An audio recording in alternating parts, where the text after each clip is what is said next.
Welcome to another Joe Cooks this week. Pizzas, my favourite, absolute favourite.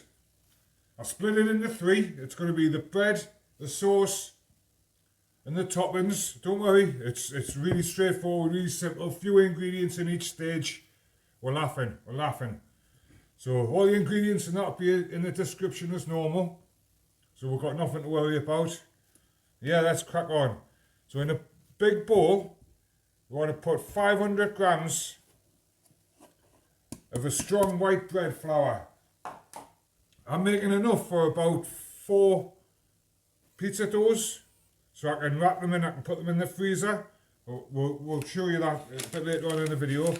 But this is the flour I'm using, strong white bread flour. Got it from Asda, quid for 1.5 kilos, which is alright. I've kept the bag handy because we'll need it for later on for when we turn the dough out.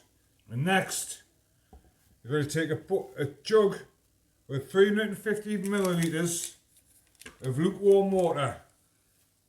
And we're going to put in a 7-gram sachet of this easy bake yeast. I got this one from Asda. You can get them from everywhere, they're really cheap. It was only about 50 pence for quite a few sachets. So that one, you just got to follow the instructions, some vary in that. But this one, you put in a teaspoon, small teaspoon of sugar. Give it a good stir.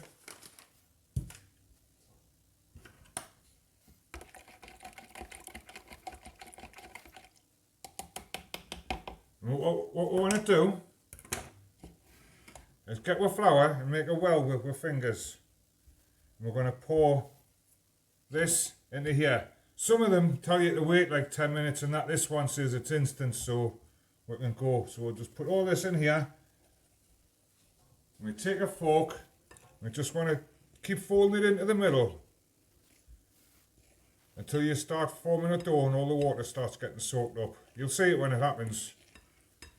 And this can be all done well in advance, the bread and the sauce, because the bread will take about an hour to prove, but you can prove it slowly overnight in the fridge, which is great. So you could do all this the day before or something, but they freeze up great. But yeah, we'll get this as far as we can with a fork, and then we'll turn it out.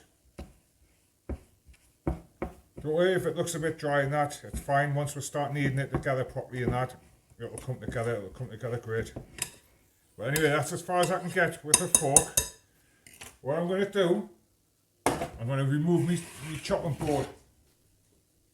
Because for this, really you need a non-porous, preferably cold surface to work with. I'm using my bench, but if you've got marble or something, marble's great. I haven't, so but I'm just going to put a good dusting of flour down just to make sure the bench is really dry, and I'm going to turn my dough out. It's really simple this, all 3 stages are, there's only a few ingredients in each stage. Well, I'll just be making a Margarita pizza today because that's my favourite, just plain, nice, low fat mozzarella and a fresh basil.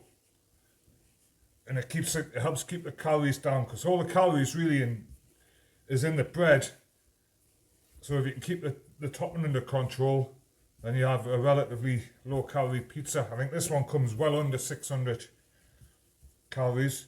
But what I'm going to do, I'm just going to knead it for a couple of minutes, just by folding it over with my hand and just squashing it in, stretching it out a little bit, and you'll start seeing the bed build up an elastic thing. So I'll probably fast forward this little bit, then yeah, we'll move on.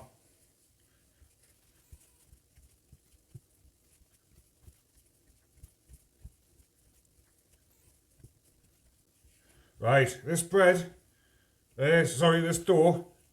is well kneaded now. It's nice and stretchy. And all I'm going to do is just fold it over on itself, so I've got a nice little round ball. And I'm going to give the bowl that we initially mixed it in a good wash, dry it out, and we'll get this into proof. It'll proof for about an hour. It'll double in size, hopefully, and we'll have some spot on pizza dough. You can't fail with this one, Right, I've washed the bowl that we initially mixed it in. And what I'm going to do is give it a good little spray of fry light. Not loads, just enough to stop this dough from sticking. Because if it sticks, it's just going to end up in a claggy mess. So that'll do, that'll do. I like to scatter a little bit of flour in the bottom. You don't have to. I don't know why I do this, it's just something I've always done. But anyway, we're going to put this in this bowl, slap bang in the middle. I'm going to cover it with a fresh clean tea towel, and I'm going to put it in my bathroom airing cupboard for an hour. So you need it in a dark warm place for an hour.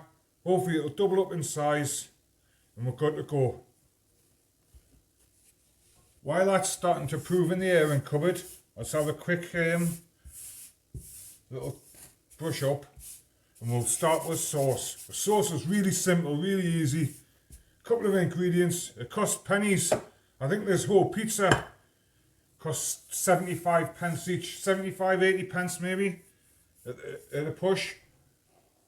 But anyway, in the sauce, I'm going to put 200 grams of passata. The sauce costs pennies. So it's 200 grams of passata. Get that in.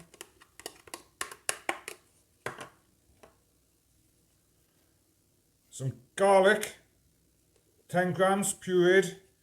Some tomato puree, 25 grams. That can all go in. Really simple. It's that simple. I haven't moved over to the cooker because there's no real point. There's no real point yet. A little bit of salt. A little bit of pepper. You can put salt in your pizza dough. I don't, because I like to keep an eye on my sodium levels. Not that there's a problem or anything, it's just something I like to do. But yeah, I put it in the sauce because it takes on its own flavour.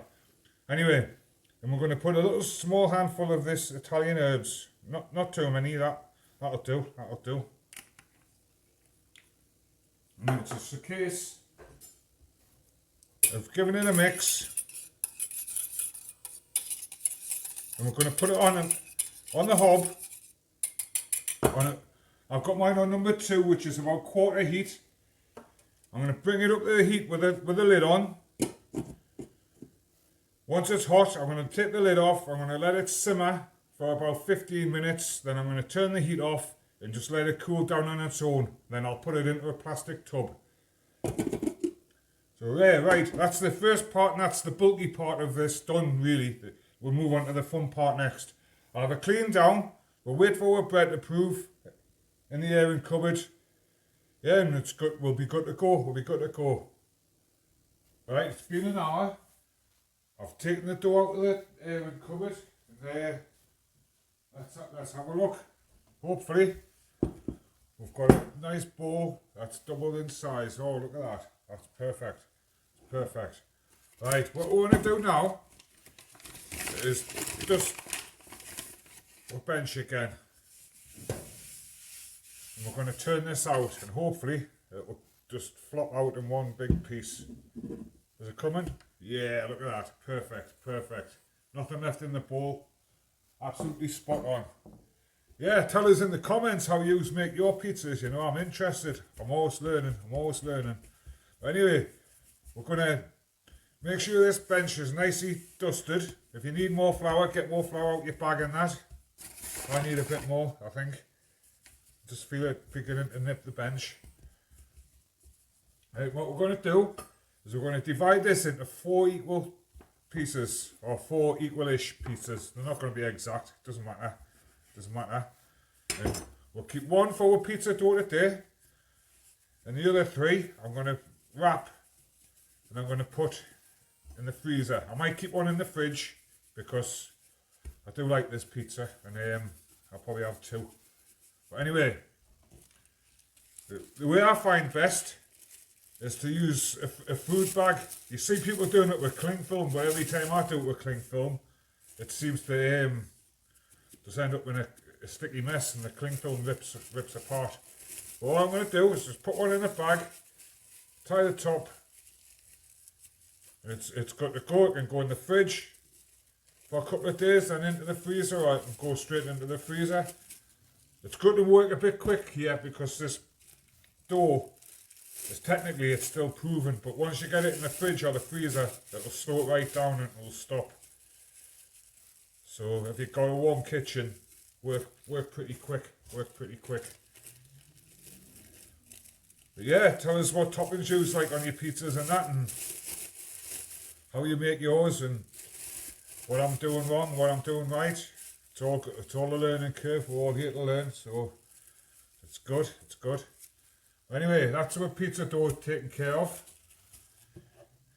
When I come back from the hour, I've preheated my oven, so you can preheat your oven. I've got mine on 250 degrees Celsius, a really hot oven. Cook it nice and quickly, and it'll be perfect. If you're using the heaviest topping, like a meat-based one or something, you might want to turn it down 10 degrees and extend the time by a minute or so. But yeah, 250 degrees, and we're good to go. And the sauce that we made earlier, I decanted into a plastic container. It's good to go. It's nice and thick. It's perfect. There's enough here for about six pizzas or so. So it's perfect. I can keep it in the fridge for a few days. Then I'll freeze it. And it's good to go. Then I don't have to go through this every time I want a pizza. Just grab a bowl, grab a bit of sauce, and away we go. Right, to roll the dough out. Right, first of all I'm going to do, sorry, I nearly forgot. I've got to get a pizza tray. I'm just going to dust it with a bit of flour, and that just makes sure that it's bone dry, so it won't stick when it goes in the oven, and you get a nice crispy base. If there's a bit of moisture on there when you put the pizza base on, it'll just stick, and it's not great.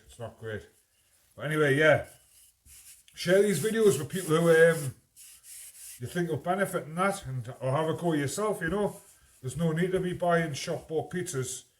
You can find a pizza for 80 pence that's as good as this, and I'll take the video down. But anyway, I'm going to start rolling this out. I like to use a rolling pin and my hands, but first I'll just roll it out. I'll try and keep it as round as I can, because I'm a bit OCD like that.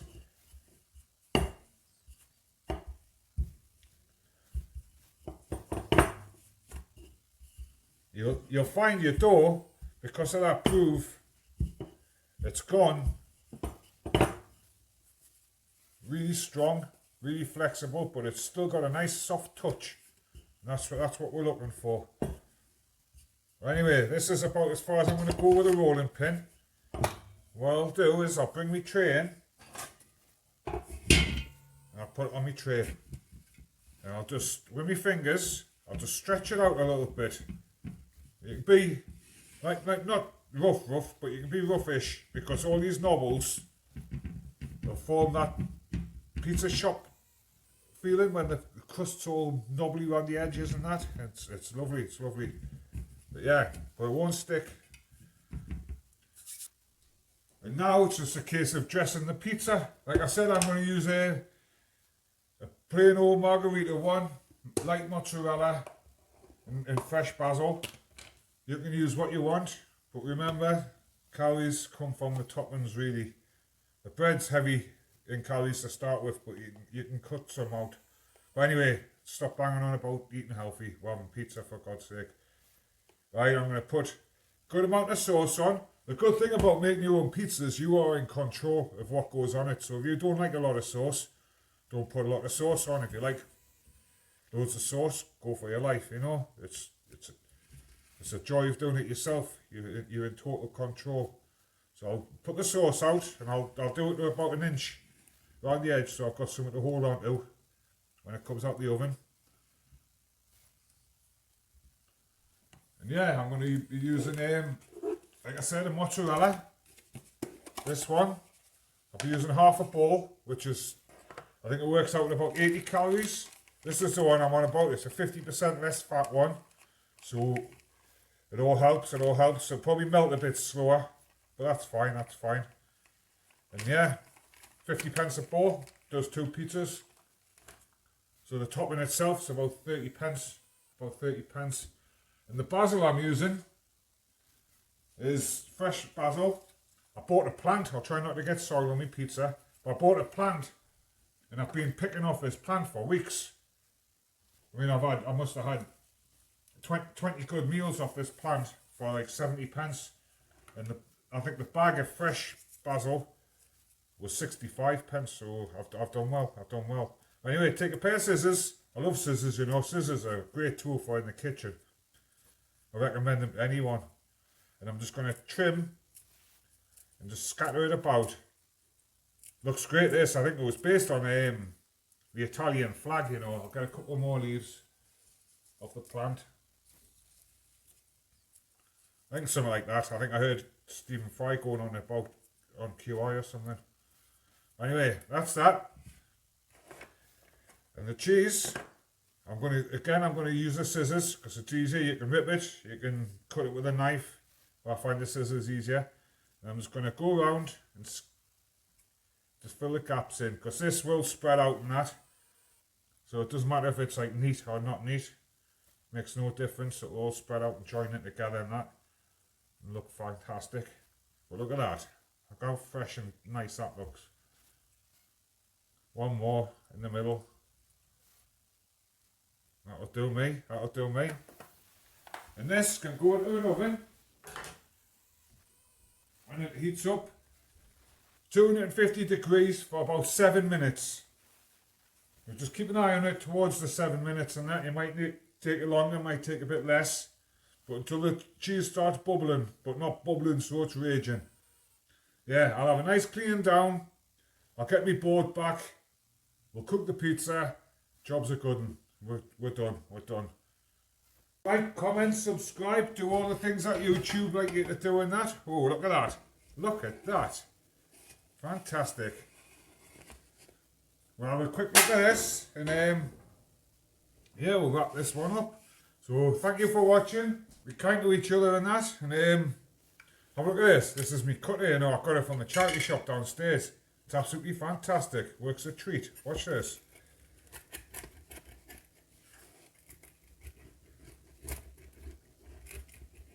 Look at that. Works a treat. Yeah, thanks for watching.